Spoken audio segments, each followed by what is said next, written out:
Hello दोस्तों, तो पिछले एपिसोड में हाउचन और उसके साथियों ने जीडी और उसके टीम को बचा लिया था और अब इस तरह से वह खुद को डेमन गॉड का सामना करने के लिए तैयार कर लेते हैं। जिसके बाद अगले सीन में हम देखते हैं कि डेमन एम्परर सियाओ के पास में पहुंच गया था, जिसकी वजह से वह अभी इसके सामने कुछ भी नहीं कर पाई और अब इस तरह से डेमन एम्परर ने उसे कैद कर लिया था। तभी कोई आवाज कहने लगती है कि डायरेक्ट प्रोफेस यहाँ पर छोड़ी गई है, लेकिन ऐसा लगता है कि इसे काफी टाइम से भुला दिया गया है और यहाँ के हर वर्ल्ड डिस्ट्रैक्टिंग है। फिर वो कहने लगता है कि आखिरकार लाइट फॉल कैसे हो सकता है और डार्क गॉड कैसे बन सकता है, मगर वहीं हम देखते हैं कि डेमन एम्परर अब इतनी आसानी से रोकने वाला नहीं होता है और वह इसी तरह से आगे बढ़ता जाता है। फिर वह आवाज उसे कहने लगता है कि मैं भी ऐसा डर नहीं सकता जब तक कि वह भुला दी गई चीजें रिप्रेजेंट ना हो। इसके बाद हम देखते हैं कि वो सियाओली को साथ लेकर एक गेट के सामने आकर खड़ा हो गया था और कहने लगता है कि यही तो डीपेस्ट फियर है। वहीं हम देखते हैं कि सियाओली अपने आप को आजाद करने के लिए पूरी कोशिश कर रही थी, लेकिन आखिरकार वो इसके सामने कुछ भी नहीं कर पाती है। तभी इसी बीच हम देखते हैं कि डेमन एम्परर फिर से अपने पावर का यूज करने के लिए तैयार हो गया था, जिसके बाद हम देखते हैं कि सियाओली अब इसके सामने कुछ भी नहीं कर पाती और अब इस तरह से वो इसमें बहुत बुरी तरीके से टॉर्चर होने लगती है। तभी अचानक से हम देखते हैं कि डेमन एम्परर ने फिर से इस पर अपने पावर का यूज कर दिया था, जिसकी वजह से सियाओली के अंदर से कोई पावर निकलकर गेट के ऊपर जाने लगती है और अब इस तरह से वो गेट धीरे धीरे ओपन होने लगता है। मगर वहीं हम देखते हैं कि सियाओली इसे रोकने के लिए कुछ भी नहीं कर पाती और वह केवल अपने आंखों के सामने ऐसा होते हुए देखती रहती है। जिसके बाद हम देखते हैं कि वह धीरे धीरे अब यह जगह तबाह होने लगती है, जिसकी वजह से यहाँ के सारे बीस्ट काफी परेशान हो गए होते हैं। लेकिन इसके बाद भी हम देखते हैं कि वह इसके सामने कुछ भी नहीं कर पाते। वहीं उधर हम देखते हैं कि डेमन एम्परर गेट को खोलने में कामयाब हो गया था, जिसके बाद उसमें कोई अजीब सी पावर निकलने लगती है, जिसकी वजह से हम देखते हैं कि यह जगह और भी ज्यादा तबाह होने लगी थी। वहीं उधर हम देखते हैं कि ड्रैगन एल्फ भी इस बात से काफी परेशान हो गया था, लेकिन आखिरकार वह भी इसके बारे में कुछ भी नहीं कर पाता। मगर वहीं हम दूसरी तरफ देखते हैं कि डेमन गॉड इस बात से काफी खुश होते हैं और कहने लगते हैं कि ऐसा लगता है कि डिसेंट सक्सेसफुल होने वाला है। इसके बाद हम देखते हैं कि वह हाउचन के टीम का सामना करने के लिए तैयार हो जाते हैं और साथ ही साथ हाउचन भी इनके लिए अपने आप को पूरी तरीके से रेडी कर लेता है और अपने टीम से कहता है कि हमें जितनी जल्दी हो सके डेमन एम्परर को रोकना ही होगा। जिसके बाद वहीं हम देखते हैं कि उसके सभी साथी भी इसके लिए तैयार हो जाते हैं और अब इस तरह से वह इन डेमन गॉड का सामना करने के लिए चले जाते हैं। जिसके बाद वहीं हम देखते हैं कि लाइटनिंग डीमन इनके ऊपर काफी गुस्सा हो गया था और कहने लगता है कि तुम लोगों ने मेरे बेटे को मारकर बहुत बड़ा गलती किया है और अब इसलिए तुम में से कोई भी यहाँ से जिंदा बचकर नहीं जाएगा। मगर वहीं हम देखते हैं कि हाउचन और उसके सभी साथी इसका सामना करने के लिए रेडी हो गए थे और वह इसके सामने इतनी आसानी से हार मानने वाले नहीं होते हैं। और हाउचन कहता है कि असल में 8 पिलर्स का यह एफ है, जिसकी वजह से इसकी पावर उन डीमन से कहीं ज्यादा होगी, जिनका कि अभी तक हमने सामना ही नहीं किया। मगर इसके बाद भी हम देखते हैं कि उनको इसके बारे में कोई ज्यादा चिंता नहीं होती है, इसलिए वे इनका सामना करने के लिए अपने आप को पूरी तरीके से रेडी कर लेते हैं और इनके हर एक अटैक से अपने आप को बचाने लगते हैं। तभी इसी बीच हम देखते हैं कि एक और डेमन भी अपने पावर का यूज करने के लिए रेडी हो जाता है और कहने लगता है कि आज मैं भी अपने बेटे के मौत का बदला लूंगा।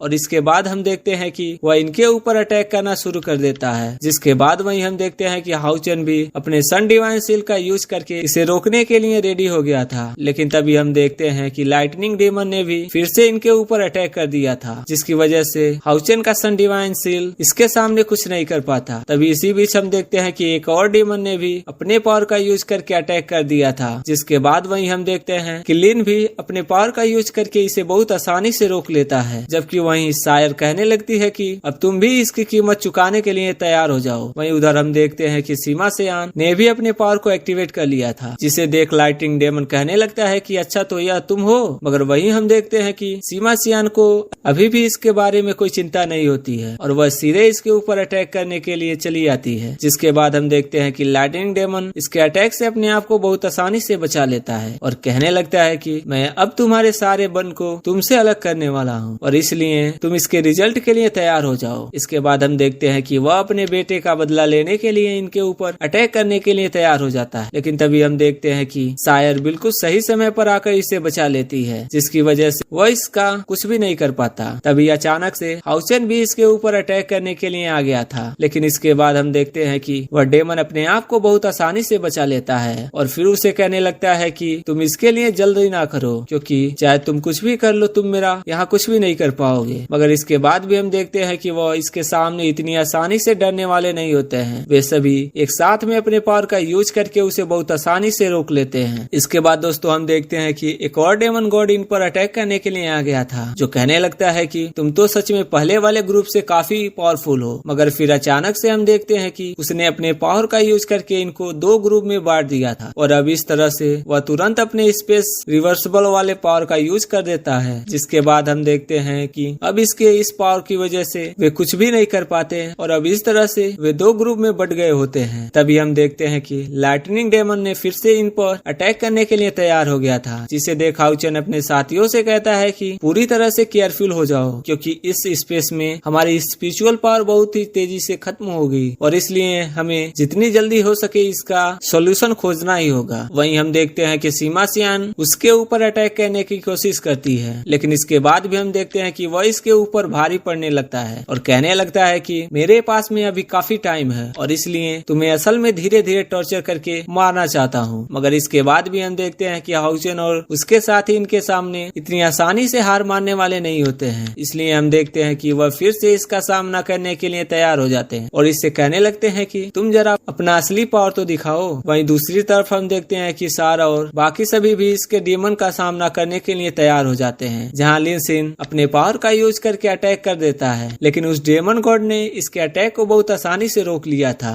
तभी इसी बीच हम देखते हैं कि सेंग ने अपने सिल थ्रोन वाले पावर का यूज करके डिसाइड कर लिया था कि वो इसमें कोई देरी नहीं करेगा और अब इस तरह से वो अपने सिल थ्रोन के पावर को एक्टिवेट कर लेता है। जिसके बाद वहीं हम देखते हैं कि बाकी सभी भी इस बात से काफी खुश हो जाते हैं और कहने लगते हैं कि यह तो सच में कमाल हो गया और हमारी स्पिरिचुअल पावर तुरंत से रिकवर हो गई। लेकिन तभी इसी बीच हम देखते हैं कि वो डेमन गॉड इन पर काफी गुस्सा हो गया था और कहने लगता है कि मेरे बेटे का इनहेरिटेंस किसने लिया और वह मरने के लिए तैयार हो जाओ। इसके बाद हम देखते हैं कि उसने अपने पावर का यूज करके अटैक कर दिया था, लेकिन वही हम देखते हैं कि शायर अभी भी इसके सामने इतनी आसानी से हार मानने वाली नहीं होती है और वह फिर से इसके ऊपर अटैक करते हुए कहती है कि तुम खुद से पूछो। तभी इसी बीच हम देखते हैं कि चैन भी अपने मेडल का यूज करके अटैक करने की कोशिश करती है, लेकिन इसके बाद भी हम देखते हैं कि वह डेमन गॉड के सामने कुछ भी नहीं कर पाती। जिसके बाद वहीं हम देखते हैं कि सीमा सियान अपने फिस्ट वाले पावर का यूज करके अटैक करने के लिए रेडी हो जाती है और फिर उसे कहती है कि क्या इसे देख तुम्हें अपने बेटे के बारे में याद आया।